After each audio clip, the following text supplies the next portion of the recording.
네, 오늘장 선진락 시간입니다. 매주 금요일마다 글로벌 시장 전체에 대해서 파악을 해보고 또 투자해볼 만한, 주목해볼 만한 해외 기업에 대해서 살펴보는 시간입니다. YG타임나의 정윤성 대표와 함께합니다. 안녕하세요. 네, 안녕하십니까? 네, 일단 글로벌 시장에서 한 주간의 흐름을 살펴보면 가장 중요한 것이 FOMC 회의가 아니었나 싶습니다. 이것부터 좀 정리해보고 갈까요? 네, FOMC 금리 동격 1년째 올린다, 내린다, 동기를 댄다.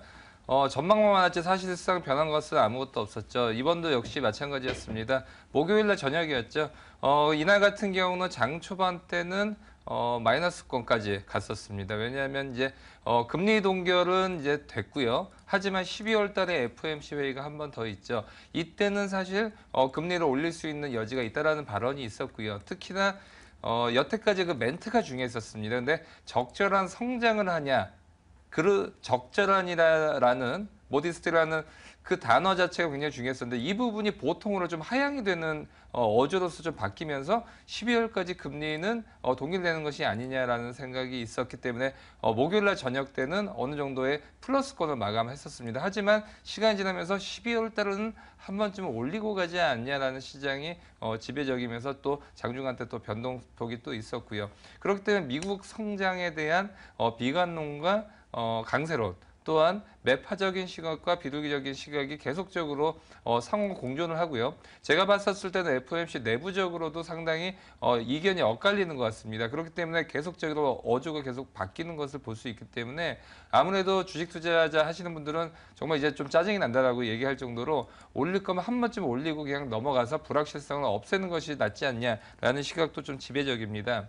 이러다 보니까 또 미국 경제 지표가 상당히 중요해 보이는데요. 미국 경제 지표도 전 달에 비해서 서비스업 PMI 지수가 상당히 안 좋아졌습니다.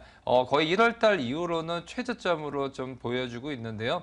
특히나 제조업 PMI 지수보다 서비스업 PMI 지수가 상당히 중요합니다. 이것은 미국과 중국 두 나라 다 굉장히 중요한데요. 왜냐하면 GDP 성장률에서 차지하는 비중이 제조업 PMI 지수보다 서비스업이 상당히 중요해지기 때문이죠. 그런데 이 부분이 하향이 되고 있다는 부분, 또한 경제적인 지표 자체가 미국 쪽에서 상당히 조금 하향 안정화가 좀 되고 있는 그런 부분을 보여주고 있기 때문에 12월 달 금리 인상 부분도 상당히 이견이 많을 걸로 보이고 있고요.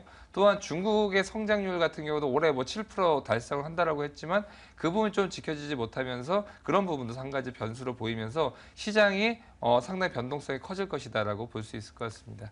네, 금리를 올리려면 차라리 속 시원하게 빨리 올려라라는 얘기가 나올 법도 하네요. 그로 인해서 코스피도 아직까지 뚜렷한 방향을 잡지 못하고 있습니다. 2060선까지 올라왔다가 2030선까지 또 털썩 주저앉았는데요. 국내 증시는 그럼 어떻게 흘러갈까요? 네, 국내 증시도 한국 증시를 봤었을 때는 거의 한 60%에서 70% 정도는 해외 변수로 인해서 좌지우지 된다라고 볼 수 있습니다. 특히 10시 반에는 중국장이 열리면서 중국장의 영향이 굉장히 크게 움직이고요. 9시에 장이 시작될 때는 미국장 영향이 그대로 반영이 되죠. 우리나라도 어제 같은 경우는 2060선까지 좀 기분 좋게 상승 랠리를 펼쳐지다가 갑자기 급락의 움직임을 보여줬었습니다. 이 부분은 여러 가지가 있을 텐데 우선 대형주들이 좀 쉬어가는 움직임을 보여줬었습니다. 어제 같은 경우는 삼성그룹의 이슈가 있었기 때문에 삼성전자 등의 대형주는 좀 움직였었지만 삼성그룹주의 중심에 있는 종목들은 올랐지만 기타 여타의 그런 대형주들 같은 경우 하락의 움직임을 보여줬었고요. 특히나 중국발 변수라든지 아니면 미국에 대한 금리 인상에 대한 부분, 특히나 미국이 금리 인상을 한다라는 것은 한국에 있는 돈이라든지 아니면 신흥국에 있는 자금이 미국으로 쏠린다라는 부분이 있기 때문에 한 번쯤 휘청을 할 겁니다. 예전에도 한번 2060선에서 한번 급락을 보여줬었죠. 그 부분이 재현이 되지 않을까라는 우려감이 어제 한때 좀 그런 부분이 반영이 됐었고요. 특히나 한국장 같은 경우 어제 중국 같은 경우는 일자녀 정책을 이제 완전히 폐지가 되지 않았습니까? 그러면서 이런 개별주적인 움직임도 있을 것 같고요. 하지만 중국 같은 경우는 이번에 갑자기 폐지를 한 것이 아니라 사실은 도시단에서는 이 부분을 폐지가 어느 정도 됐었기 때문에 이 부분은 단기적인 이슈를 통해서 그런 부분이 될 것 같고요. 특히나 장기적으로 봤었을 때 국내에서는 이런 중국발 변수라든지 그런 것들을 봤었을 때는 중국중 내수 쪽은 장기적으로 좀 호재가 있지 않을까 싶어서 앞으로 한국장에서는 전통적인 일반적인 제조업보다는 중국을 향한 내수주 또한 화장품 관련주, 화장품에서 넘어가서 이제 성형 관련 쪽, LG 생활건강 같은 그런 여타의 종목군들로 좀 넘어갈 것 같고요. 특히나 중국 같은 경우도 지금 보면 지금 뭐 리커창 총리가 지금 정상회담을 하고 있지만 친환경 쪽으로 계속적으로 가고 있기 때문에 국내에서도 LG화학단에서 그런 친환경 소재라든지 SK케미칼 같은 차량을 경량화하는 그런 쪽까지의 그런 무게 중심이 많이 바뀔 것 같습니다. 네, 시장에서 핵심이 되는 종목군들을 보면 이 중국이라는 단어를 빼놓고는 설명을 할 수가 없을 것 같은데요.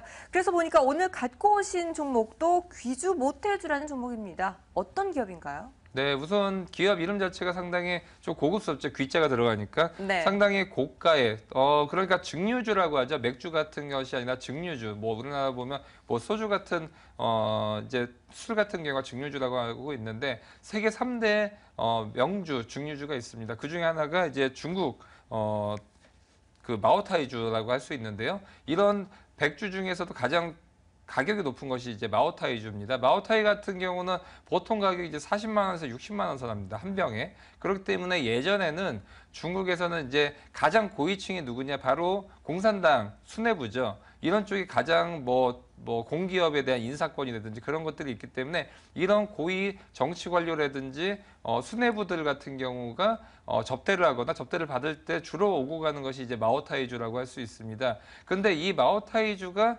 최근 들어서 가격을 상당히 다변화를 했었습니다. 10만 원대 내외의 그런 대중들이 즐길 수 있는 마오타이주도 상승하면서 상당히 이미지 자체가 지금 뭐 사진에서 보여지다시피 상당히 고급스러운데 이 부분이 대중들도 마실 수 있다라고 넘어가고 있고요. 특히나 지금 중산층이 굉장히 늘어나고 있죠. 그러면서 마오타이주에 대한 선호도가 굉장히 늘어나고 있고 일반인들도 뭐 명절이라든지 그런 부분에서 특히 중국 같은 경우는 선물에 대한 문화가 상당히 발달이 되어 있는데 그런 부분에서 본다라고 하면 대중화가 폭발적으로 일어나면서 매출 자체가 커지는 그런 효과가 일어날 수 있을 것 같습니다.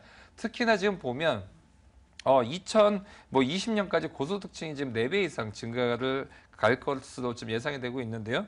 2013년도에는 300만 가구였다가 이것이 2,100만 가구까지 늘어나면서 마오타이주의 고가 제품이 많이 늘어날 가능성이 커 보이고요. 또한 저가 제품들 같은 경우는 우리나라에서 보면 예전에 양주, 특히 뭐 박정희 대통령 때는 보면 양주 같은 경우가 고위 관료층에서 뭐 영화를 보셔도 뭐 어디 방 안에서 그렇게 마시는 술로 인식이 되다가 지금 뭐 집집마다 한두 병씩 다 놓고 드시는 분들 많을 텐데 그런 대중화가 일어났었죠. 마오타이주도 상당히 그런 부분에서 우리 국내에서 10년 전이나 20년 전에 그런 빠른 변화, 대중화에서 좀 움직인다라고 볼 수 있고요. 특히나 화면에서 보면 지금 차트를 보시면 예전에 2015년도 시작하자마자 급락이 한번 있었습니다. 이때가 왜 그러냐면 시진핑 정부 들어서면서 부정부패를 척결한다는 움직임을 통해서 카지노주들이 그때 상당히 낙폭이 컸었고요. 귀중모태주도 그때 맞았었는데 낙폭보다 한 3, 4배 정도가 더 올랐었죠. 이 부분이 뭐냐면 바로 대중화에 의해서 2015년도 6월 달까지 상승이 있었고요. 그 이후 때는 중국 상해 지수가 급락을 하면서 많이 떨어졌다가 이제 다시 바닥을 잡고 있는 모습이기 때문에 상당히 타이밍으로서도 적절하다라고 보여집니다. 네, 귀주 모태주 앞으로의 흐름도 지켜보도록 하겠습니다. YG차이나의 정윤성 대표였습니다. 말씀 감사합니다. 감사합니다.